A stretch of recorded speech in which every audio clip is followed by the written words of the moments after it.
시원한 해결책 제시해 드리도록 하겠습니다. 문자로 들어온 종목 살펴보도록 할게요. 한국가스공사입니다. 매수가는 48,200원이고요. 비중은 15%에 들고 계십니다. 천연 가스 가격이 오른다고 해서 조금 뒤늦게 사신 것 같아요. 너무 고점에 사셔서 어떻게 해야 될지 지금이라도 팔아야 될까 하시는데 어떻게 보시나요? 그러니까 이제 쫓아간 것 같아요. 네. 쫓아가서 이제 뭐 물리긴 했지만 사실 뭐 비중 15%니까 네. 일단은 좀 가져가시라는 이제 말씀을 드리겠고, 왜 그러냐면 이 천연가스가 이제 장기적으로 굉장히 좀 2불 뭐 3불 거기서 왔다 갔다 하다가 이번에 처음으로 이제 5불대로 이제 올라왔습니다. 네. 그리고 또 지금 간밤에는 좀 떨어졌어요. 천연가격이 한 5% 정도 떨어져서 월요일 날은 아마도 한국가스공사가 추가적으로 또 조정을 받을 것 같아요. 받을 것 같은데, 그런데 이 천연가스 올라가는 거는 수요가 또 너무 많이 생기고 여러 가지 또 병목 현상도 있고, 그래서 이게 장기적으로 지금 5불까지 올라왔다고 하지만 예전에는 12불까지 갔던 적이 있었고 2007년 뭐 8년 뭐 이럴 때 그렇죠. 그때 뭐 13불, 14불까지 갔던 적이 있었습니다. 네. 이게 이제 셰일 가스라든가 러시아 이런 것도 막 생산을 하다 보니까 이게 장기적으로 계속 이제 안정화됐던 거고, 어떻게 보면 재가치를 좀 찾아간다. 네. 이렇게 좀 볼 수가 있겠고요. 그러니까 상승하는 이제 추세가 웬만하면 이제 꺾이지 않을 것 같고, 그리고 그러니까 꺾일 수 있는 요인은 뭐냐면 중국이 호주에 내가 그동안 미안했다. 이게 이제 석탄 수입을 못 하고 있잖아요. 그게 막 이제 수입이 되고 하면 천연가스가 이제 수요가 좀 줄면서 꺾일 수도 있는데, 중국이 그럴 것 같진 않아요. 그럴 것 같진 않고 계속 이제 그러니까 지금 중국도 전력난이 계속 이제 발생되는 겁니다. 이러면 꺾을 만도 한데, 미안하다고 할 만도 한데 그러지는 또 않고 있거든요. 그래서 이런 거 봤을 때는 계속해서 가스값은 우상향 할 수밖에 좀 없는 그런 상황이다. 그러면 들고 가는 게 맞다. 그럼 혹시 이 흐름이 꺾이지 않을 것 같다고 말씀하셨잖아요. 예. 그러면 지금이라도 접근을 해보려고 하시는 분들은 어떨까요? 월요일 날 빠져요. 5% 넘게 빠졌기 때문에 천연가스가 이게 이제 국채 금리도 1.4 수준으로 또 확 내려왔거든요. 그러면 그 타이밍에 사는 게 맞다. 이렇게 말씀을 드릴게요. 네, 알겠습니다. 오히려 지금 빠진다면 접근을 해봐도 괜찮다 말씀해 주셨는데 어떻게 보시나요? 지금 지금 천연가스 가격이 올라간 이유는 호주산 석탄이 중국으로 수출이 안 되니까 석탄 발전소로 총 발전량의 60% 이상을 돌리는 중국 같은 경우에는 천연가스나 석유로 이제 돌려야 되니까 천연가스 가격이 튀는 것이다. 이런 논리가 맞죠. 그러면 이제 김유 대표님께서 말씀하신 대로 중국이 호주한테 미안해, 다시 보내줘라, 이렇게 하기에는 어렵죠. 지금 미국이랑 싸워야 되는데 호주한테도 지면 그런 모양새가 안 나오기 때문에 그러기 굉장히 어려울 것 같고, 그러다 보니까 천연가스 가격은 계속 치고 나갈 가능성이 높다. 이렇게 보면 될 것 같고요. 두 번째로는 이제 천연가스 같은 경우에는 석탄 발전 대비해가지고 유해가스 저감이 70%까지 저감할 수 있어요. 네. 지금 탄소 배출권 규제 얘기 계속 나오는데 이게 실질적인 해결책이 될 수밖에 없는 거란 말이죠. 그럼 천연가스 가격에 대한 기대감은 지속적으로 발생할 수밖에 없기 때문에 물량을 추가하는 게 맞는데요. 15%라고 하시니까. 네. 그러면 어느 공원에 사는 곳이 맞냐라고 하면 적어도 46,000원 밑으로 한번 내려오게 되면 물량을 조금씩 더 분할로 추가하는 것이 맞을 것 같아요. 오히려 물량을 추가해가지고 대응해 볼 필요가 있다. 왜 그러냐면 싸거든요, 또. 한국가스공사는 시가총액이 5조 원이 안 되는데 1년치 영업이익이 1조 원이 넘어가는 기업이니까 앞으로 2조 원까지 될 수도 있어요. 네. 그러면 오히려 이걸 조정이 오면 매수 기회로 좀 보셨으면 좋겠다. 이렇게 말씀드리겠습니다. 네, 46,000원 밑으로 내려온다면 오히려 비중을 좀 늘려보자 이렇게 말씀을 해주셨습니다. 두 번째 종목으로 넘어가 보도록 할게요. 카카오게임즈입니다. 매수가는 81,000원이고요. 비중은 25% 들고 계십니다. 신작 게임 실적이 좋다고 해서 장기로 들고 가보면 어떨까 하고 사셨다고 하는데요. 사실 요즘 흐름이 그렇게 좋진 않잖아요. 그렇죠. 어떻게 보시나요? 이게 이제 호재도 좀 있고, 네. 장기적인 호재도 있고 한데 이제 단기적인 악재가 지금 좀 발생이 됐다, 이렇게 좀 말씀을 드리겠고요. 그래서 반등은 뭐 나오겠죠. 워낙 이제 많이 고점 대비해서 네. 뭐 거의 뭐 많이 내려와 35%? 있으니까. 네. 거의 40% 가까이 빠진 상황이다 보니까 기술적 반등은 나오는데 그 폭이 그렇게 크지는 않을 거예요. 예, 않을 거고 일단 뭐 호재라고 하면 이제 중국 쪽, 이제 해외 쪽에서 이제 중국 애들이 지금 규제를 하고 있잖아요. 청소년들한테 규제를 하고 이제 게임을 만들고 하려고 하면 그리고 지금 현재 우리나라에도 그 세계적으로 이제 중국 게임들이 굉장히 지금 판을 많이 치고 있습니다. 물량 공세 뭐 이런 걸로 그리고 또 걔는 잘 베끼잖아요. 예, 잘 베끼고 하면서 그런 것들 게임성도 또 많이 올랐어요. 근데 이제 청소년들한테 일주일에 뭐 3시간 막 규제를 한다고요. 게임이라는 걸 잘 만들기 위해서는 기본적으로 좀 게임을 많이 해야 돼요. 이게 재밌는지 그래야 이제 만들 거 아닙니까? 예. 그렇게 해서 이제 중국이라는 건 앞으로 게임 산업은 굉장히 좀 위축이 될 것이다. 그러면 우리나라가 이제 좋겠죠. 근데 이제 단기적으로는 뭐냐면 카카오 게임즈가 이제 오딘이라는 게 좀 성공을 했어요. 예. 그것도 과금 형식 맞습니다. 리니지 방식을 잘 따라했고 뭐 그래픽이나 이런 것들을 올리고 뭐 AR, VR 이런 걸 접목해서 성공을 좀 하긴 했는데 이게 장기적으로는 계속해서 그렇게 리니지처럼 유지하기는 어렵고 그리고 또 이제 리니지 그 NC 소프트가 반격이 지금 시작됐습니다. 리니지 W라고 이 리니지 W 같은 경우는 국가 대항전이 지금 가능합니다. 예, 국가 대항 뭐 어떻게 되는 거냐면 일단 이제 중국하고 뭐 일본, 우리나라 전 세계 거의 80개국 이상이 동시에 이걸 하게 되거든요. 그러면 국가끼리 그냥 붙게 돼요. 위에 이제 캐릭터 위에 뭐 코리아 국기가 달려지게 됩니다. 그럼 뭐 아베가 무슨 뭐 헛소리를 한다. 그렇게 되면 우리나라하고 일본하고 막 붙게 되는 거예요. 예, 그런 국가 대항전이 있고 그리고 또 그 안에서는 또 인공지능으로 내가 이제 그 일본 사람하고 얘기하려면 뭐 영어로 한다든가 그런 것들이 있어야 될 거 아닙니까? 근데 그냥 내가 한국말로 해도 그게 그 사람한테는 번역이 돼 갖고 일본어로 들리게 그런 시스템까지 이제 갖췄다. 그러니까 이거는 AI는 모든 게 이제 NC 소프트의 마지막 이게 이제 배팅이 되지 않았나. 그러면 그게 올라가게 되면 카카오 게임즈는 다시 또 암흑 속으로 갈 수 있다. 그러니까 굉장히 좀 위험해요 지금. 예. 그렇게 좀 말씀을 드릴게요. 그럼 장기로 보는 거는 좋지 않다. 네, 그런 그렇죠. 말씀이시죠? 이건 단발성이에요, 단발성. 단발성이다. 단발성으로 뭐 반등 나오는 정도? 예, 그 정도. 대표님은 어떻게 보세요? 저분이 네. 그 리니지 성주까지 할 뻔했던 분이에요. 저분 앞에서 제가 게임주를 아유, 논할 수는 없어요. 그 정도예요? 그리고 또 하나는 저는 이제 게임을 전혀 안 하기 때문에 증권 방송도 달라져야 돼요. 자기도 모르면서 뭐 나 이거 알아 뭐 이렇게 얘기하는 게 아닌 것 같고 네. 백신도 안 맞고 바이오 분석하는 것도 아니라 생각합니다. 아무튼 김유 대표님의 말에 100% 공감을 하는데 저는 궁금한 게 있어요. 그러면 카카오 게임즈 이거 물량 줄여가지고 NC 스포츠로 가는 건 괜찮나요? 지금 자리에서는 나쁘지 않아요. 예. 반반 굉장히 전략하는 좋습니다. 것도 괜찮나요 그러면?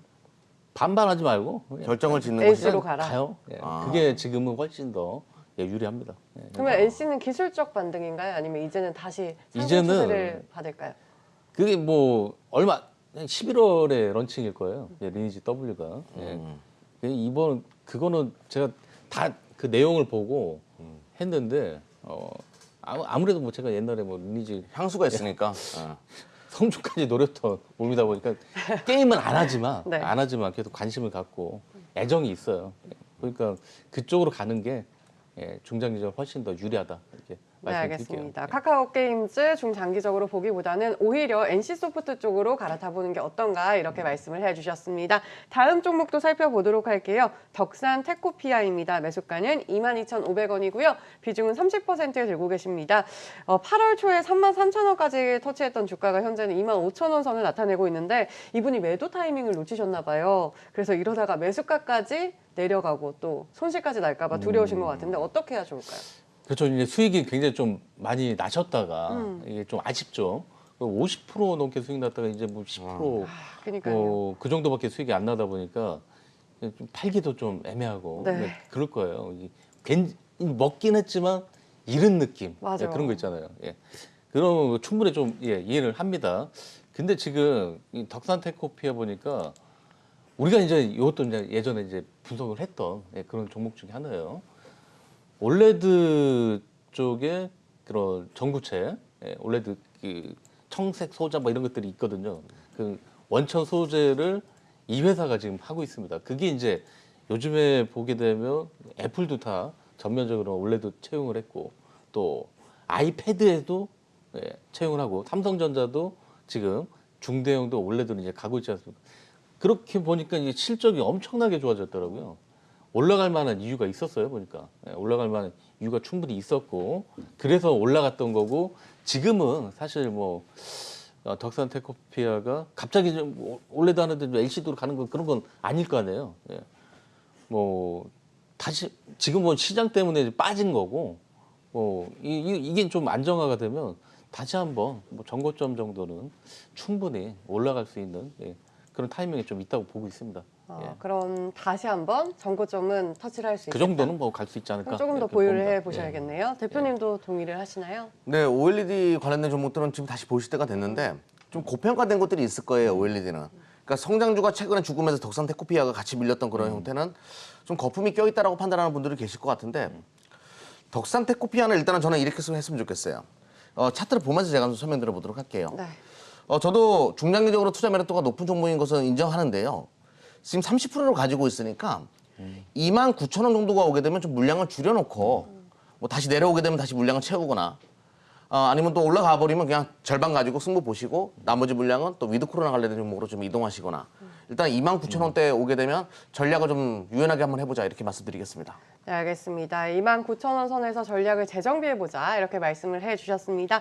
저희 이렇게 문자로 들어온 종목들 살펴봤는데요. 이번에는 전화 상담으로 이어가 보도록 하겠습니다. 많은 전화가 들어오고 있는데 첫 번째 분부터 연결을 해볼게요. 네, 안녕하세요. 여보세요? 네, 안녕하세요. 예, 안녕하세요. 예, 예. 네, 오늘 어떤 종목 때문에 전화 주셨나요? 예, LG전자, 예. 네, LG전자 들고 계시고 매수가하고 비중도 알려주세요. 예, 15만 4천 원에 40% 됩니다. 예. 네, 15만 4천 원을 40% 들고 계십니다. 네. 지금 손실이 크셔서 너무 답답하실 것 같은데요. 어떤 점이 가장 궁금하실까요? 추가 매수해도 될는지 그것도 궁금하고요. 네. 안 그러면 뭐 중기적으로 가도 되고 그렇습니다. 예. 네, 알겠습니다. 추가 매수를 해도 되는지 또 오히려 좀 중장기적으로 보면 어떨지 궁금하신 것 같은데 어떻게 보시나요? 네, 지금 자리에서 이제 중장기적으로 이제 봐야 되고요. 반등의 요인은 분명히 있습니다. 네. 일단 지금 LG전자 베스트 샵에서 이제 아이폰을 팔기 시작했어요. 예, 아이폰. 예, 그 베스트 샵에서는 그동안 이제 거의 뭐 가전만 팔다가 이제는 그 수요까지 이제 발생이 됐다. 그것도 뭐 좀 상당할 것 같고요. 또 가전 이번에 이제 3분기 실적도 좀 엄청 날 거예요.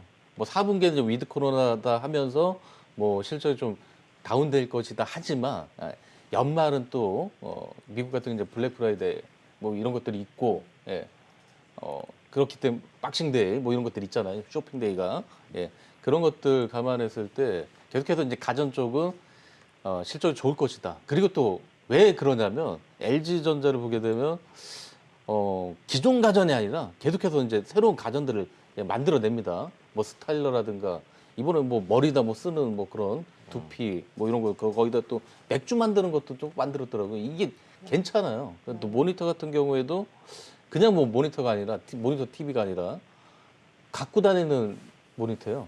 바퀴가 달려갖고 침대에서 보고 또 뭐 거실에서 봤다가 그러면 그게 이제 또 없어서 못 팔 정도.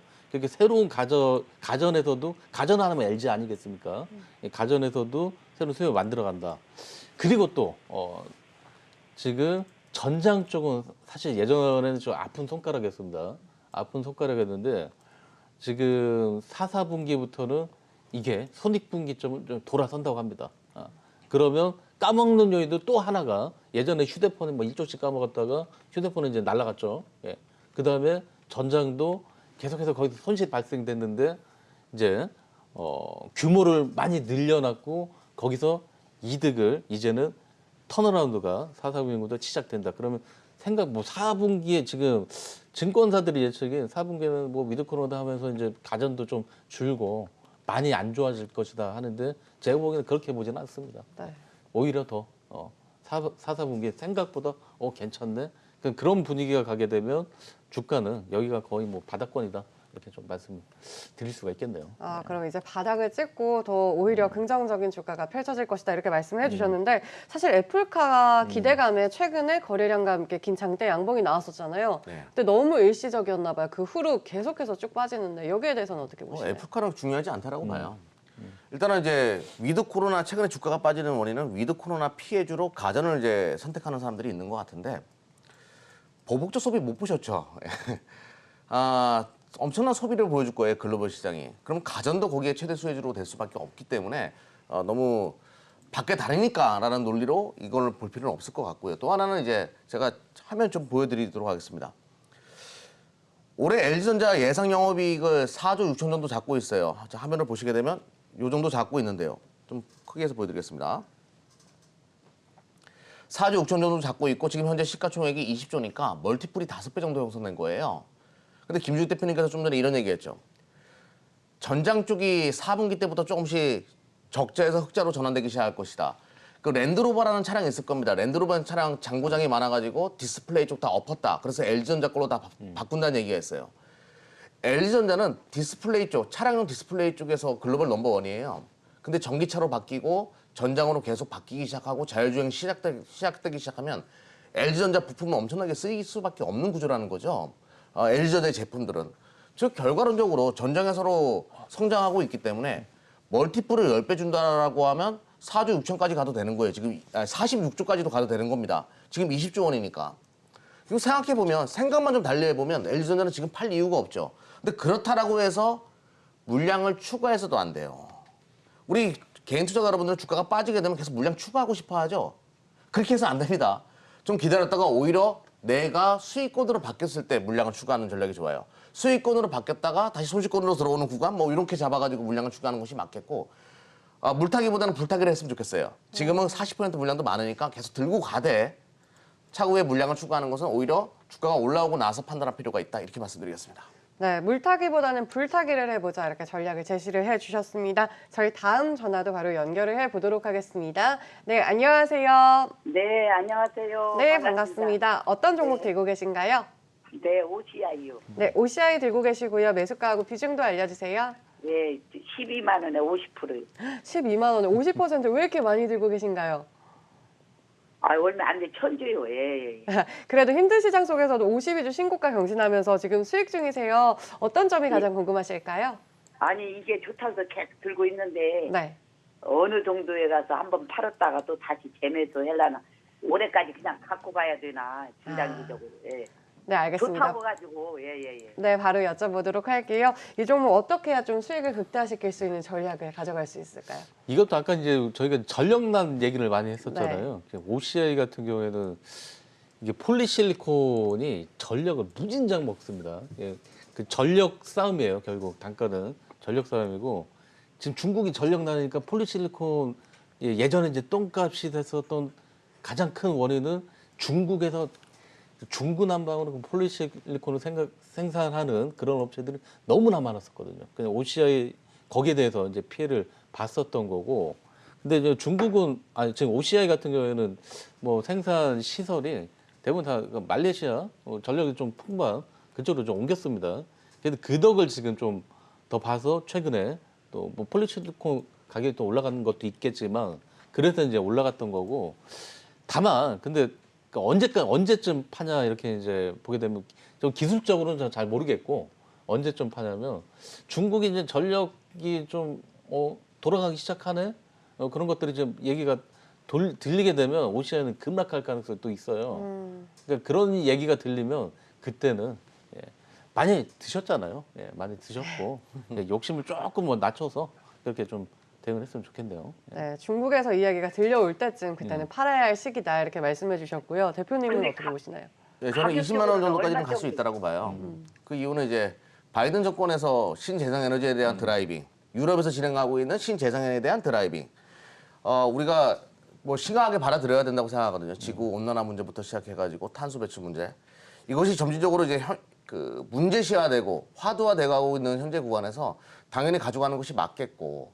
또 이제 서두에 말씀드렸다시피 폴리실리콘 가격이 과거에는 뭐 지금은 이제 전력난으로 인해 가지고 중국 쪽에서 가격 인상이 불가피한 현재 상황과 또 하나는 수요가 살아나고 있다는 부분이에요. 과거에 이제 태양광 관련된 사업은 정부 지원 책으로 성장했던 산업이지 수요가 살아났던 산업이 아니거든요. 근데 지금은 수요자적인 측면에서 살아나고 있는 거기 때문에 가격 인상이 생각보다 가파를 수가 있다는 거예요. 그래서 20만 원까지는 일단은 보자라고 말씀드리겠습니다. 올해 예상 영업이익 5천억을 넘게 보는데 시가총액이 3조 8천이니까 추가적인 상승 여력은 분명히 있어요. 분명히 있기 때문에 20만 원 정도까지는 좀 보고 결정을 하자. 그래서 좀 가져가는 전략, 홀딩 전략 말씀드리도록 하겠습니다. 네, 알겠습니다. 20만 원까지 조금 더 홀딩해보자 이렇게 말씀을 해주시겠습니다. 저희 시장에 대해서 잠깐 이야기를 나눠보고 싶어요. 10월이 시작이 됐잖아요. 10월장 전망을 아까 짧게 말씀을 해주시긴 했지만 이제 월요일에는 쉬잖아요. 이제 화요일부터 시작되는 장 어떻게 보시나요?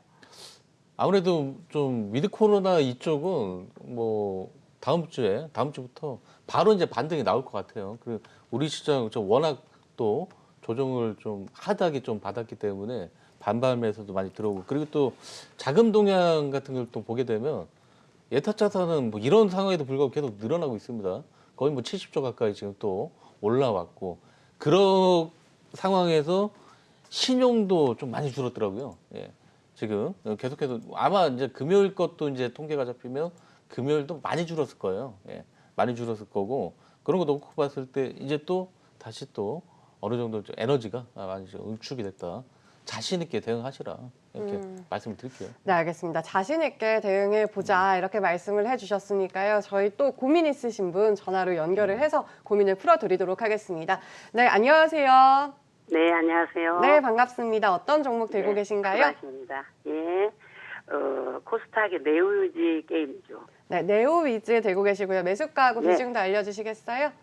아, 예, 저기 평균 단가가 26,000원이 됐네요. 네.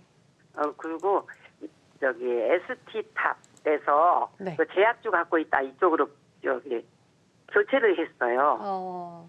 그래서 잘했나 싶고, 또 지금 내가 앉은 입장에서 오른쪽으로 계신 분, 오른쪽에 계신 분 그 선생님이 네. 그분이 그 얼마 전에 네오유지를 상담하는데 매수하고 중장기로 기다리라는 누구하고 상담한 거를 봤거든요. 그래요? 그래서 그분의 그때 참작을 해서 제약주가 너무 많아서 그냥 교체를 했습니다. 어머니 뭔가 조금 잘못 알고 계시는 것 팔아가지고. 같은데 저희는 네오인지를 분석한 적이 없어요. 예, 저희는 아니죠, 이쪽에. 아니요. 이쪽에. 저분도 안 계세요. 저분은 기억이 없. 종목 상담을 이 방송에서만 하십니다. 우리는 다른 분이나 이쪽에서 착각하시는. 저기 네. 게임주에 이망주로 해가지고 하시던데. 아니에요, 다른 분이세요. 잘못 착각하셨어요. 예, 예. 네네. 아무튼 네. 일단 26,000원에 한 몇 퍼센트 비중 들고 계신가요? 한 35% 된 것 같은데요. 네, 35% 정도 들고 계십니다. 평단가라고 하셨으니까 지금 약간 물타기를 하신 것 같아요. 네. 이 종목 어떻게 네. 보면 되는지 바로 여쭤보도록 하겠습니다. 이 종목 좀 어떤 대응 전략이 필요할까요? 뭐 네오이즈 제가 이제 상담을 한 적이 없어요. 예, 네. 상담을 한 적, 저랑 비슷한 사람이 또 있나 보네요. 예. 그러나 보네요. 신기하네, 그거 참. 어제 뭐 네오이즈 같은 경우에는 이게 이제 많이 기다가 그 8월달에 한번 급등을 하고 했던 것들은, 그다음 요것도 뭐 메타버스 이런데 또 테마적으로 이제 편집이 됐었었고, 그리고 또 뭐 가상 화폐 뭐 이런 쪽하고도 또 연결이 좀 됐었어요. 근데 기본적으로 얘네 게임이 좀 흥행을 좀 했습니다. 예, 그 게임이 흥행을 했고 실적도 지금 잘 나오는 그런 상황인데, 이런 뭐 노이즈들이 좀 최근에 또 발생이 된 것 같아요. 그래서 좀 올라가다가 이제 두들겨 맞고 지금 거의 뭐 또 저점까지 지금 내려온 상황이라서 지금은 그 어머니가 요거는 팔아봤자 크게 도움이 안 돼요. 예, 지금은 이게 기본 실적 나오고 게임도 지금 잘 되고 있기 때문에 이런 말씀을 드리는 겁니다. 그래서 이제 반등이 나오는데 그거 어디까지 보냐면, 우리 차트 보게 되면 요 수준까지, 여기 검은 선 있잖아요. 예, 요 수준까지 이제 올라오게 됩니다. 그때는 과감하게 다른 종목으로 좀 하시기 그 바랍니다. 검은 선이 어느 정도인가요? 요게 금액이. 이제 한 3만 원 조금 못 되는 정도. 예. 그렇게. 네, 근데 좀 알겠습니다. 가슴이 아픈 게 바이오 네. 샀다가 이걸로 또 이동하셨다라고 하니까 그쪽도 안 좋고 또 이렇게 되시는 것 같아가지고 처음부터 종목을 좀 잘 선별하셨으면 좋겠어요. 맞아요. 네.